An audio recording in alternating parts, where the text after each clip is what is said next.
बहुत ही दुर्भाग्यपूर्ण है। नागपुर में 6 लोगों का मृत्यु हुआ है और स्वाभाविक रूप से ये घटना के कारण निश्चित रूप में पूरी नागपुर की जनता को बहुत बड़ा दुख भी हुआ है, मुझे भी हुआ है। और इसीलिए मैंने प्रार्थना की थी कि आज कोई मेरा स्वागत या कोई स्वागत यात्रा नहीं निकालूंगा और मुझे बहुत दुख और दर्द है। मैं मृतात्मा जो है उनके प्रति संवेदनशीलता व्यक्त करता हूं और भगवान उनकी आत्मा को शांति दे, ऐसी प्रार्थना करता हूं। सर, आपको एक मंत्रालय लेना क्या? अभी तो अच्छा काम करेंगे। अभी 7 वर्ल्ड रिकॉर्ड हुए हैं तो और ज्यादा करने की कोशिश करेंगे। तीसरी बार मंत्री बने, नागपुर शहर की जनता भी बहुत उत्साहित है, आपको लेकर क्या कहेंगे? जनता का प्रेम और विश्वास ये किसी भी राजनीतिक नेताओं के लिए सबसे बड़ी पूंजी होती है और मैं भाग्यवान हूं कि नागपुर की जनता ने तीसरी बार मुझे चुनकर दिया है।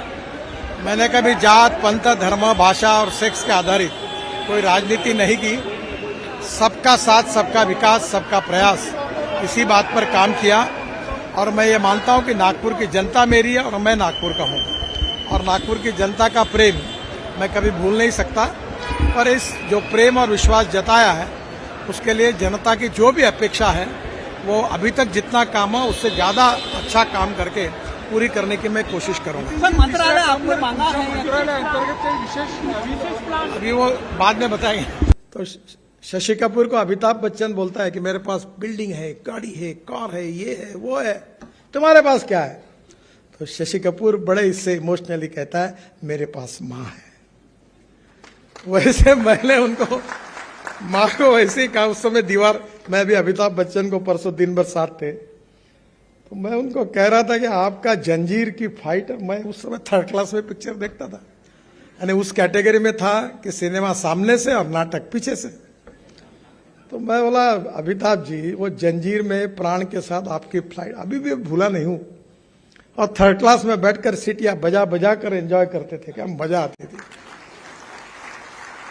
दीवार और जंजीर की बात कर रहा था, हमारा दिन भर शूटिंग था। तो उन्होंने कहा नितिन जी, मेरी एक फिल्म अच्छी चल जाती है तो लोग 6 महीने याद रखते हैं और गाने अच्छे होते हैं तो साल भर याद रखते हैं, पर हम मुंबई कर आपको जीवन भर याद रखेंगे क्योंकि रोज घर से निकलते तो फ्लाईओवर के कारण, वर्ली बांद्रा के कारण, मुंबई पुणे एक्सप्रेस हमारे रोज समय बचता है, नहीं तो हमारी हालत खराब हो जाती थी।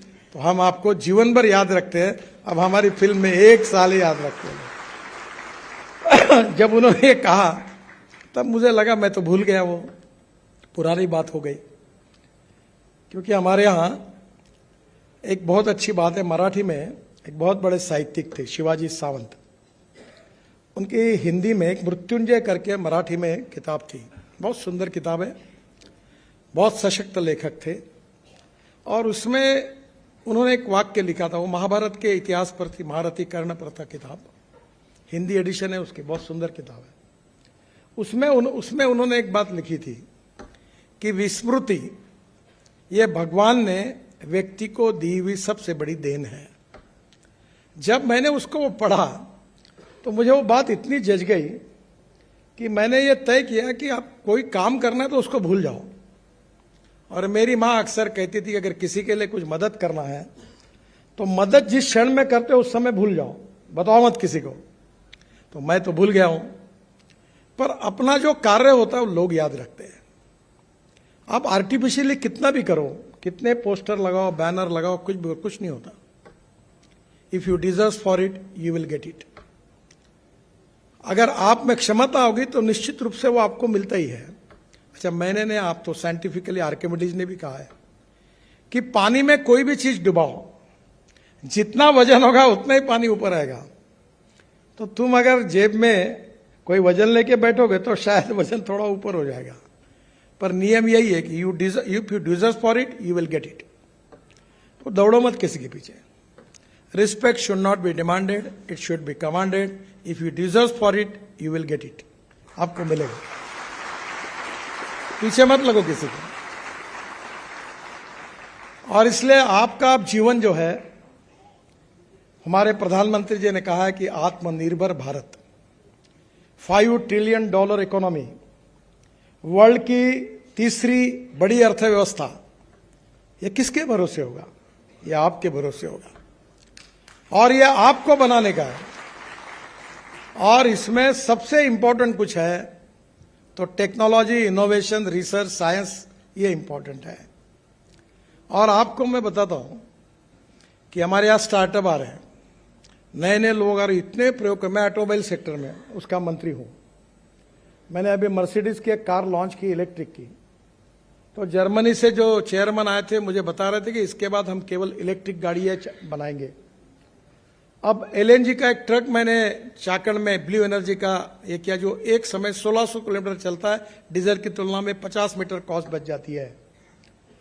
आज जब मैं इलेक्ट्रिक गाड़ी की बात करता था, इलेक्ट्रिक स्कूटर की, कार की, बस की, तो लोग मुझे सवाल पूछते थे कि रास्ते में बंद होगी तो क्या होगा। दुनिया भर के सवाल पूछते थे पत्रकार, अब कोई नहीं पूछता। अब इलेक्ट्रिक बसेस आ गई, 5 साल के अंदर इस देश में पूरी इलेक्ट्रिक बसेस बन जाएगी। इलेक्ट्रिक कार आएगी। अब मेरे पास 3 कार है। इलेक्ट्रिक कार है, 100% इथेनॉल पर चलने वाली, वर्ल्ड की पहली टोयोटा की इनोवा है जो यूरो 6 के इमिशन नॉर्म्स को पूरी करती है। अगर पेट्रोल की तुलना में अगर उसका हिसाब लगाएंगे तो गाड़ी बिजली भी तैयार करती है, तो 25 रुपए लीटर पेट्रोल का भाव आता है। बहुत सुंदर है। हाइड्रोजन की कार है। मैं इसलिए हाइड्रोजन की कार मैंने लाई, उसका नाम है मिराई। उसकी एक कहानी है। मैं जब ये टीवी इंटरव्यू में, आजकल मैं तो नहीं सुनता मेरे इंटरव्यू, पर मुझे यूट्यूब से 2.5 से 3 लाख रुपए महीना मिलता है, इसका मतलब लोग बहुत सुनते हैं। तो मेरे पत्नी ने एक बार खाना खाते हुए मुझे कहा कि आप बोल रहे हो कि पानी से हाइड्रोजन निकलेगा और हाइड्रोजन से गाड़ी चलेगी, तुम्हारे ऊपर मेरा ही तो विश्वास नहीं बैठता, तो लोगों का क्या बैठने वाला है? तब मेरे ध्यान में आया कि मेरे बीच में, मेरे और लोगों के बीच में बहुत बड़ा अंतर है। तब मैंने विक्रम किर्लोस्कर, जो टोयोटा इंडिया के चेयरमैन थे, उनको फोन किया, विक्रम मुझे हाइड्रोजन की कार चाहिए।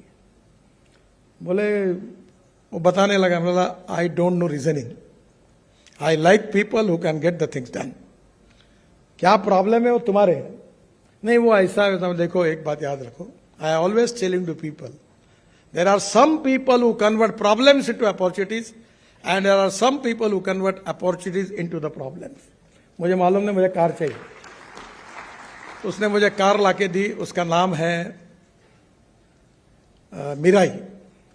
मिराई यानी जापानी वर्ड है, उसका अर्थ होता है फ्यूचर। मैं जो आपको अपील करने वाला हूं वो फ्यूचर जो है, इसका मतलब hydrogen is a fuel for future. The futuristic vision, futuristic technology and a futuristic planning is very, very important. You can donate eye, but you cannot donate vision. Lack of vision is a problem.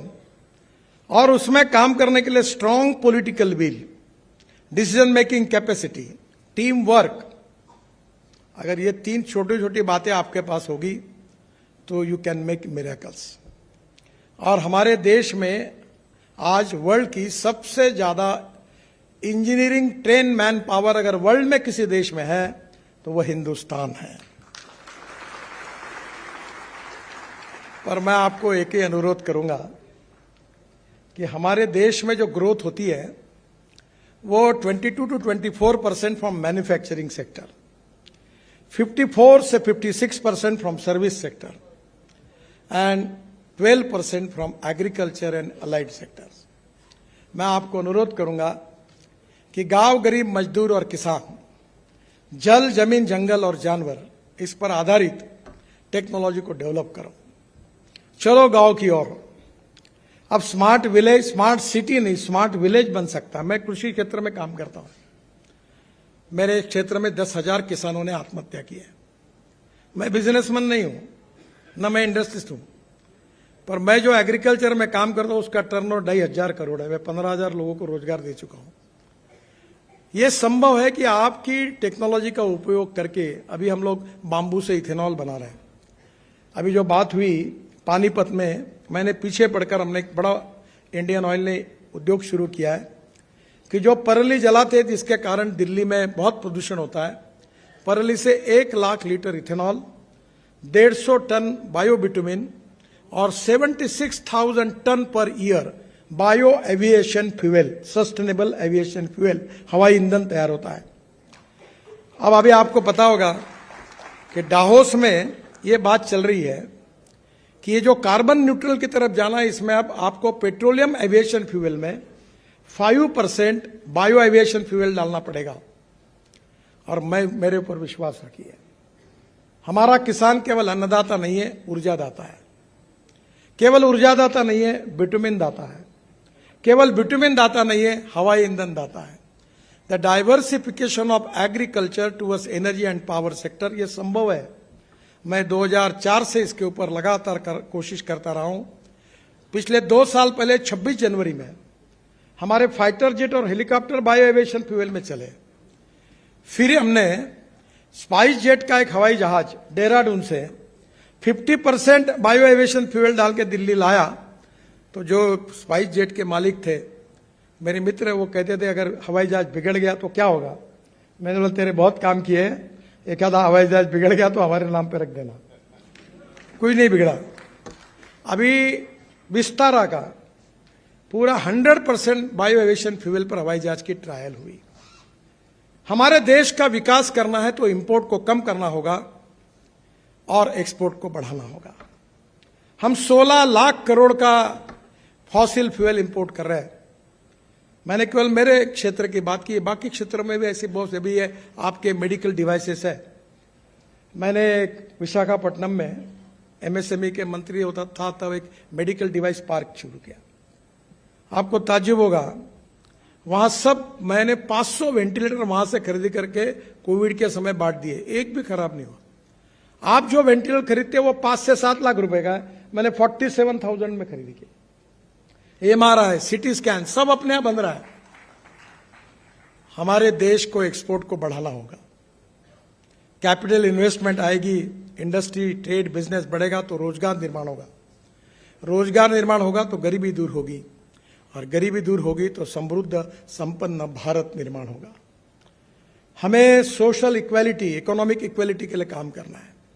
जात, पंथ, धर्म, भाषा के आधार पर कोई discrimination हमको मान्य नहीं है। आप तो एजुकेटेड है। कोई भी व्यक्ति उसकी जात, पंथ, धर्म, भाषा और सेक्स से बड़ा नहीं होता, उसके गुणों से बड़ा होता है।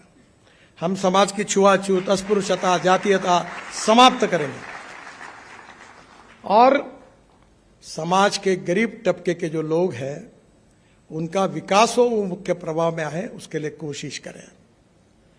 हमारे सोसाइटी के 3 इंपॉर्टेंट पिलर्स है: ethics, economy, ecology and environment. वायु प्रदूषण, जल प्रदूषण और साउंड पोल्यूशन, ये तो मुक्त करना ही है। अब हाईवे पे मैं मंत्री हूं, 40% पोल्यूशन मेरे कारण ही होता है। मैं गिल्टी कॉन्शियस हूं, पर मैं पेट्रोल डीजल के पीछे हाथ धोकर पीछे पड़ा हूं और मेरा विश्वास है मैं इनको हद्दपार करने में मेरे जीवन में यशस्वी होऊंगा।